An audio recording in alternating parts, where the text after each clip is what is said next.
एक साल यदि किसी ने गांठ बांध ली तो उसे 12 वर्ष तक नियम का पालन करना पड़ता, मौन धारण करना पड़ता। फिर इसके बाद में 12वें वर्ष पर वृंदावन जाकर के पूरे समाज के साथ जाकर के उन्हें जो है ठाकुर जी के चरणों में प्रणाम करना पड़ता। उन्हें भगवान श्री कृष्ण की अभूतपूर्व भक्ति की, अविरल भक्ति की, आशीर्वाद की कामना वो करते, अपनी मनोकामना वो करते। ठाकुर जी उनको आशीर्वाद देते। फिर गांव आकर भंडारा करना पड़ता, पूजन करवाना पड़ता। यह एक ऐसी परंपरा है जो वर्तमान में पूरे भारत में अब जानी जाती है। इसमें हाथ में मोर पंख होता है। जैसे ये गुंचू कुरेला की जो मोनियम नृत्य की ये पूरी गठिया आई है, ये लोग बीच बीच में करतब दिखाते हैं। मुद्दर घुमाना, लाठी बजाना, डंडे बजाना, उछल कूद करना। जैसे भगवान श्री कृष्ण के ग्वाल बाल तरह तरह की लीलाएं करके भगवान को रिझाते थे, वैसे ये लोग भी तरह तरह की लीलाएं करतब दिखाकर भगवान को रिझाने का काम करते। इसलिए बहुत अभूतपूर्व है। और आज बागेश्वर धाम पर तुम जहां देखोगे सबके हाथ में मोर पंख ज्यादातर दिखाई देगा। कोई नाच रहा, कोई धो रहा, कोई परिक्रमा लगा रहा। यहाँ पर एक नारियल बना रहता, नारियल और सुपारी। नारियल भी रहता, कई जगह नारियल रहता, कई जगह सुपारी। नारियल रहता है, बगल में ये बांधे रहते हैं, उसी को गठिया कहते हैं। क्या कहते हैं? गठिया। ये नारियल है संकल्प का प्रतीक, ताकि तुम भूल ना जाओ कि मुंह बोलना है। हाँ, ये संकल्प का प्रतीक है।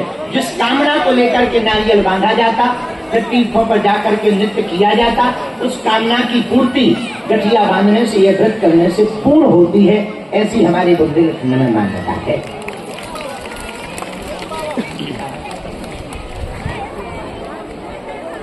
इसको मोर पंख कहते हैं, लेकिन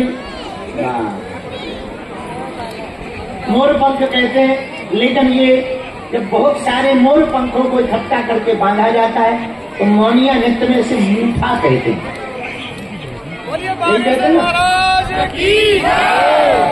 और दोहा का गायन करके नृत्य किया जाता है। दोहा भी भगवान से संबंधित होते हैं, उसी को दिवाली कहा जाता है। अब हमें ये पता नहीं है कि अब ऐसा होता है, जहाँ तक ध्यान है छाव भी बांधी जाती है। हर दीपावली, हर दिवाली की छाय होती है। भूमिया छार बांधती, भूमिया होकर रखती है।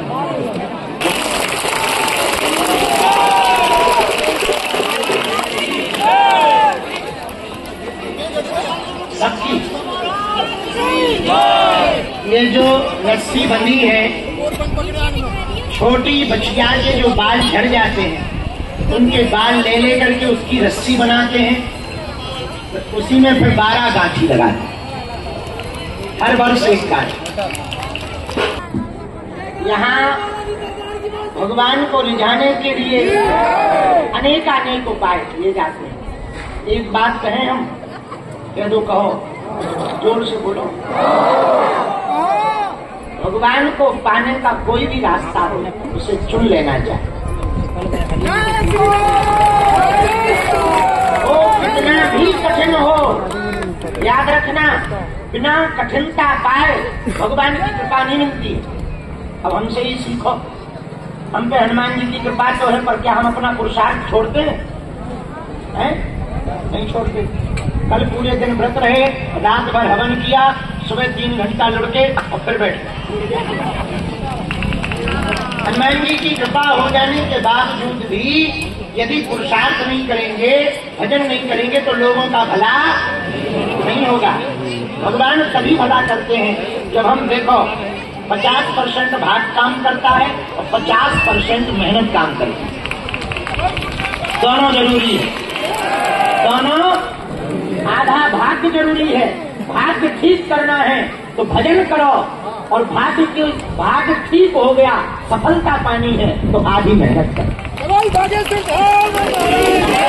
भाग्य के भरोसे रहोगे तो हलवा नहीं पाओगे, और केवल तुम मेहनत के भरोसे रहोगे तब भी हलवा नहीं पाओगे।